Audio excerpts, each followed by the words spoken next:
vuoroasema löydetty ja liput hankittu. 3 päivän turistilippu piti ottaa.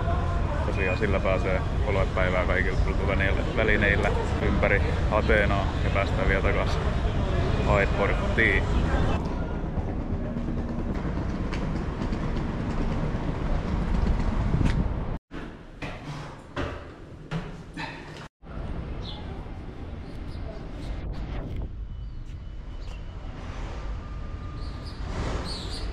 Meidän kämppä oli täällä ylimmässä kerroksessa. Hiukan oli kapumista. On sitten laukkujen kanssa. Selvittiin. Eli täältä löytyi meidän kämppä. Meillä on tämmönen oma sisäpiha tässä. Tässä on vielä yhteinen terassiosasto. Ja täältä löytyy meidän kämppä. Ihan siisti. Ei mikään iso, mutta riittävä. Täältä löytyy jääkaappia, ilmastointia, pari sänky, vessa ja suihku. Aamupala täältä löytyy tuolta tien toiselta puolelta ravintolasta, niin käydään huomenna tsekkaa se.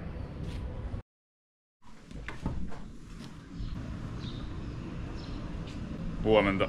Kello on 8 ja ollaan menossa aamupalalla viereiseen kuppilaan.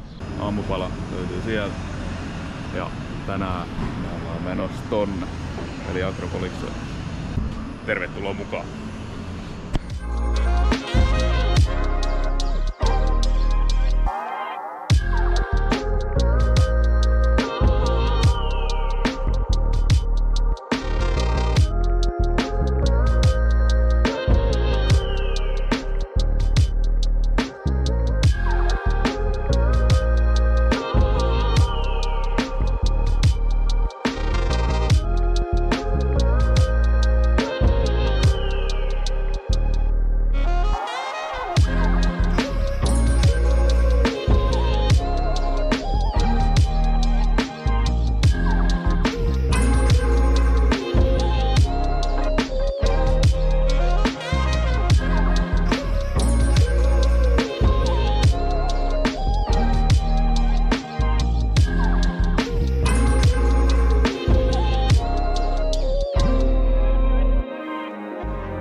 Ollaan nyt täällä ja lähdetään käymään Valirosissa.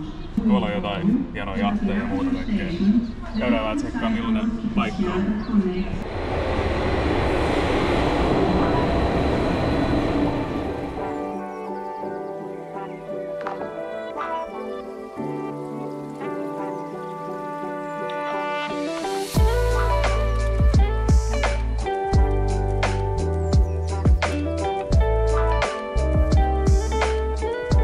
Tultiin silittelemässä kissoja ja yhtäkkiä tossa vieressä pamahti aivan täysin.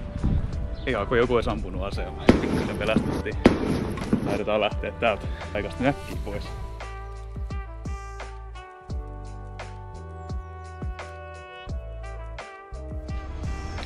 Hotelliin saavuttu kello 6:30 illalla ja aamu 8 me ollaan lähdetty liikenteeseen. Hienoja paikkoja nähty, hienoja nähtävyyksiä. Loppuilta otetaan ihan rennosti. Huomenna on taas lentopäivä, lähdetään Kreetalle. Ollaan siellä semmonen viikko. Ja sieltä sitten takas koti-Suomeen. Kiitos, että katsoitte video ja palataan Kreetan videon parissa seuraava kerran. Se on moro!